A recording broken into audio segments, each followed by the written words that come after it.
In 1925, something impossible happened in Paris. A man walked into a luxurious hotel dressed like a government official, carrying important-looking documents. He invited a group of wealthy businessmen to a secret meeting, and then he told them something unbelievable. The French government had a problem. The Eiffel Tower, the symbol of Paris, was too expensive to maintain. The solution? It had to be taken apart and sold. But before anyone could react, the man made the offer even more shocking. He could arrange the sale. The price? A fortune. At first, the businessmen thought it was strange. Who would believe that someone could sell the Eiffel Tower? But after listening to his explanation, looking at his documents, and seeing his confidence, one of them made a decision that would change his life forever. He agreed to buy it. The strange thing was, this was not just a failed attempt by an amateur criminal. The man behind this unbelievable scam had carefully planned everything. And after successfully selling the Eiffel Tower once, he would come back and try to sell it again. This is the story of Victor Lustig, the man who convinced people that one of the most famous landmarks in the world was actually for sale. And somehow, people believed him. To understand how this happened, we have to go back to Paris in the 1920s. At the time, the Eiffel Tower was already famous around the world. Today, millions of tourists visit it every year. It represents France, engineering, and human creativity. But when it was first built, many people hated it. The tower was created for the 1889 World's Fair, a massive exhibition celebrating the 100th anniversary of the French Revolution. Designed by engineer Gustave Eiffel and his company, the structure was unlike anything the world had ever seen. Standing over 300 meters tall, it dominated the Paris skyline. But many artists and intellectuals considered it ugly. Some famous French writers even signed a petition demanding that it be removed. They believed the giant metal structure ruined the beauty of Paris. And there was another important detail. The Eiffel Tower was never meant to exist forever. The original agreement allowed it to remain for only 20 years. After that, the government could decide whether to keep it or dismantle it. Although the tower survived because it became useful for scientific experiments and military communication, the idea that it could eventually disappear never completely vanished. Decades later, rumors about its future still existed, and this small piece of truth would become the foundation of one of the greatest scams in history. The man who discovered this opportunity was Victor Lustig. Nobody knows exactly where Lustig was born. His early life was surrounded by mystery, just like many parts of his criminal career. What we do know is that he was intelligent, charming, and extremely skilled at manipulating people. He was not the type of criminal who broke into buildings or used violence. His weapon was conversation. Lustig understood something important about human nature. People do not always believe facts. They believe confidence. He could walk into a room and make strangers feel like they were meeting someone important. He dressed in expensive suits, he spoke multiple languages, he understood manners and social behavior. To wealthy businessmen, he looked exactly like the kind of person who belonged in their world. And this was the key to his success.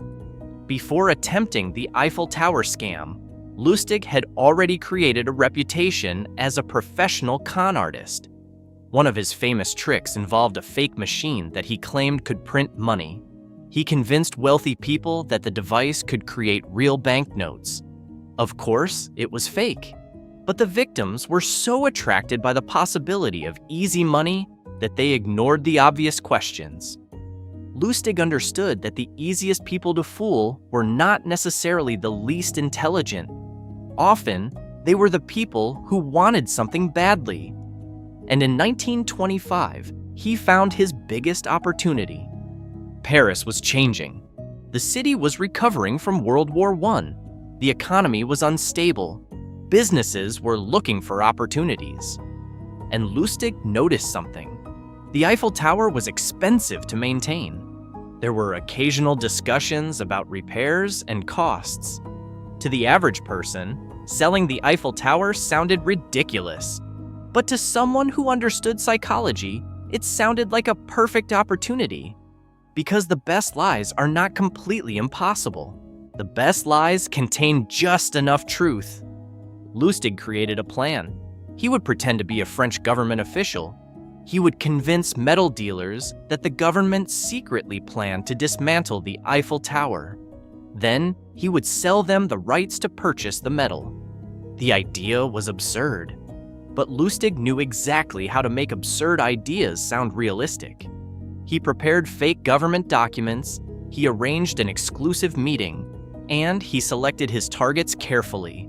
Instead of approaching random people, he focused on businessmen who worked in the scrap metal industry. These people already knew that old metal structures could be valuable. The Eiffel Tower contained thousands of tons of iron. If it was really going to be demolished, whoever bought the materials could make a huge profit. Lustig invited several businessmen to a meeting at a luxurious Paris hotel. When they arrived, they were not greeted by a strange stranger trying to sell them a fantasy. They met a serious official, a man who appeared nervous but professional. He explained that the government wanted to avoid public attention. The Eiffel Tower was becoming too expensive. Maintenance costs were increasing. The decision had already been made. Soon, the famous landmark would disappear. The businessman listened carefully, and then Lustig added another detail. The government needed someone trustworthy to handle the project, someone who could secretly purchase the tower and manage the dismantling process. The opportunity was limited. Only a few people had been invited. Suddenly, this was no longer just a business deal. It became a secret opportunity. And one businessman in the room began to believe that he could become the person who owned the Eiffel Tower. His name was André Poisson. Unlike some of the other businessmen, Poisson was not yet considered one of the most powerful figures in Paris. He wanted success, he wanted recognition, he wanted a chance to prove himself, and Lustig noticed this immediately, because the greatest trick was not making someone believe a lie, it was making someone want the lie to be true. But there was still one final obstacle. Poisson needed to trust him enough to hand over the money, and Lustig knew exactly what to do next. And that was where the real deception began. Lustig understood that the hardest part of any scam was not creating the illusion. It was removing the victim's final doubts. So he added one more element to his plan. He created competition. During the meeting, he made it clear that Poisson was not the only person interested in the deal. Other businessmen were also considering the purchase. The message was simple. If you hesitate, someone else will take this opportunity. This was not just a business decision anymore. It became a race. And when people believe they might lose a once-in-a-lifetime opportunity, they often stop thinking carefully. Poisson wanted to prove himself. He wanted to show that he had the ability to make a major deal. But there was still something bothering him. The entire situation seemed too easy. Why would the government choose him? Why would such an important project be handled secretly? Lustig noticed his hesitation, and instead of trying to hide it, he used it. He pretended to reveal something personal. He suggested that government officials were not always well paid, and that corruption existed in many places. The implication was obvious. Maybe the deal required a little extra payment, a bribe. This was another clever part of the scam. Lustig did not directly demand money. He allowed Poisson to convince himself. The businessman believed he had discovered the hidden reality behind government decisions. He was not being tricked. He was simply understanding how the world really worked, and that belief made the deception even stronger. Eventually, Poisson agreed. He handed over a large amount of money. The exact amount was never publicly confirmed, but it was a significant fortune at the time. In exchange, Lustig gave him official-looking documents and promised that the Eiffel Tower would soon belong to him. Then, before anyone could discover the truth, Victor Lustig disappeared. He left Paris immediately. He took the money and escaped to another country. For a short period of time, everything went perfectly. The Eiffel Tower was still standing. Tourists were still taking pictures. The city continued moving normally.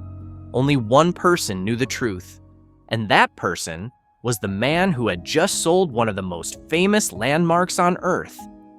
But the most fascinating part of the story was not that Lustig escaped, it was what happened afterward. Because André Poisson eventually realized the truth. The documents were fake. The government was not selling the Eiffel Tower. There was no demolition plan. There was no secret project. He had been completely fooled. But instead of going to the police, Poisson stayed silent. And this decision is what allowed Lustig's legend to grow. Why would someone who had lost a huge amount of money refuse to report the crime? The answer was simple. He was embarrassed. Admitting that he had been tricked meant admitting that he had believed he could secretly buy the Eiffel Tower. It meant admitting that his desire for success had blinded his judgment. And for many people, that humiliation feels worse than the financial loss itself. Lustig understood something about human behavior that many criminals still use today. A victim's emotions can sometimes protect the criminal. Fear, embarrassment, and shame can become a wall between the victim and justice. Because of this silence, Lustig realized something incredible. The scam had worked.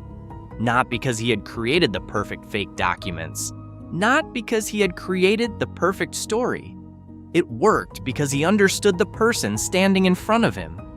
And that gave him a dangerous idea. Why stop after selling the Eiffel Tower once? A few months later, Victor Lustig returned to Paris, and he decided to do something almost unbelievable. He tried to sell the Eiffel Tower again. The second attempt followed the same basic strategy. He found another group of potential buyers. He presented himself as a government representative. He explained that the tower would soon be dismantled. Once again, he created the illusion of a secret opportunity. But this time, something was different. The world had become slightly less willing to believe him. The story of the first scam had started spreading. Some people became suspicious. The second victim eventually realized something was wrong before completing the deal. The plan failed, and Lustig was forced to leave. But even though his second attempt did not succeed, the fact that he tried it at all shows something important about him. He was not simply looking for money. He was testing how far his ability to manipulate people could go. For Lustig, the Eiffel Tower was not just a piece of metal. It was a symbol of how powerful confidence, appearance, and human desire could be. But the story of Victor Lustig was far from over. After leaving France, he continued his criminal career in America. He created new scams, he fooled wealthy individuals, and eventually, he even became involved in one of the most ambitious counterfeiting operations of his era. But his greatest achievement remained the same. A man who convinced people that they could own the Eiffel Tower. The tower itself was never sold. The metal was never removed. The city of Paris never lost its famous landmark. But for a brief moment in history, one person managed to make the impossible sound completely reasonable. And that is what makes this story so fascinating.